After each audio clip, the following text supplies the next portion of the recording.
Good evening. And today we're going to have a look around the history of Margaret Street, how it all began. So,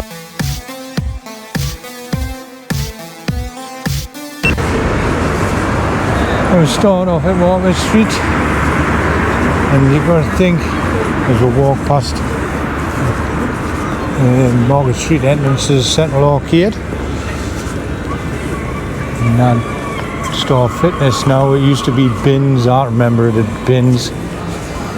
Anyways, Margaret Street, you go back 200 years, where we're walking now is probably a private estate, a gated estate where the public weren't allowed. And it was in the middle of Newcastle, but it was in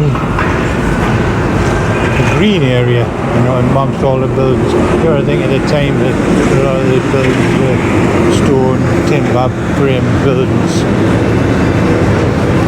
In Newcastle, mainly merchant houses down by the quayside and places like that. And up this end of the town, it was still within the city walls, but it was more private. And then in 1831, Anderson Place, which roughly we're looking around about there in front of where Head Building Services, was up for sale. So, and all this land and private estate, and there was a massive mansion on it, by all accounts, was bought up by one gentleman who had the eye to see the future of Newcastle, and that was Richard Grainger. And you can see he bought the land and he turned it all into a sea of sandstone. And there's his famous Grey Street, and he done the same with Margaret Street. And you can see it round here. There was also a friary in early before Anderson's Place. And it flourished with houses above, people staying in the houses above, and there was commercial banks and that on the ground floors. But like everything, it started to dwindle.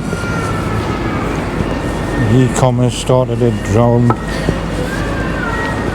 and it started to decay. And in roughly 1997, the Newcastle Council and English Heritage started a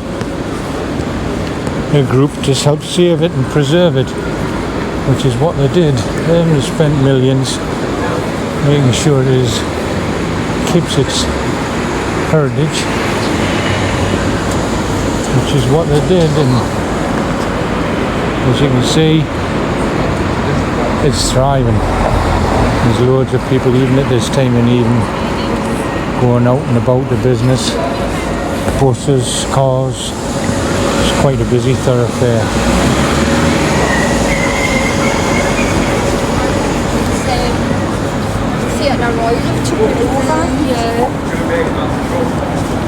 In the early 1900s, it didn't stand still.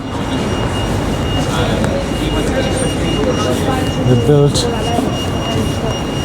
or extended, I should say, Margaret Street East. It's changed a lot.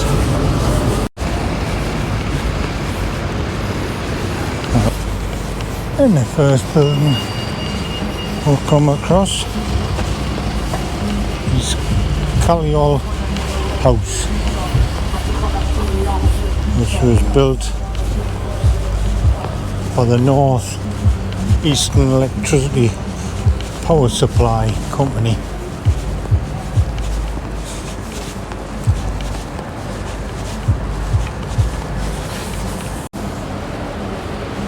Well, I remember it being the sports shop and that on the corner.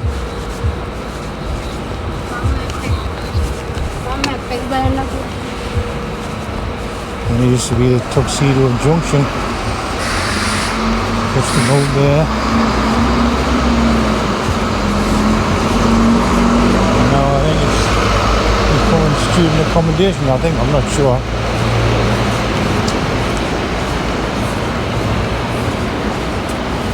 And you've got Market House, that's student accommodation now.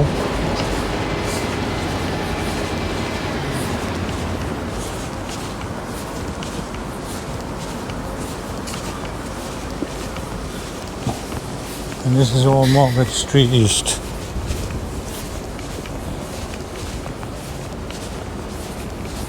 And the other building, the sandstone in front of where there is Plumber House. That was built mainly for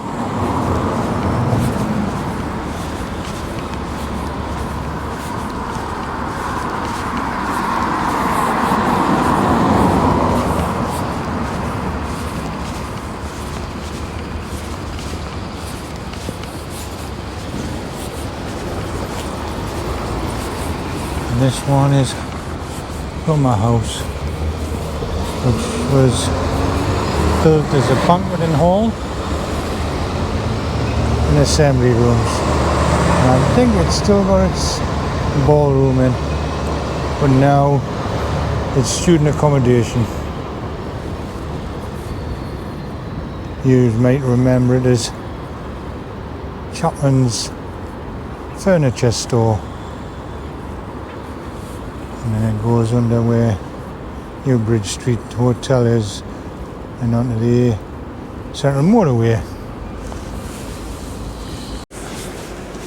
And then over here it's all cordon office work going on. We used to have the magistrate court,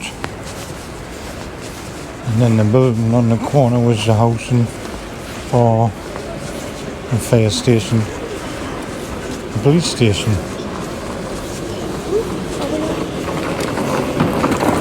And there's been a police station. Actually, there's been 3 police stations on this site since 1840. And now, I can't see very well, but now it's a hotel.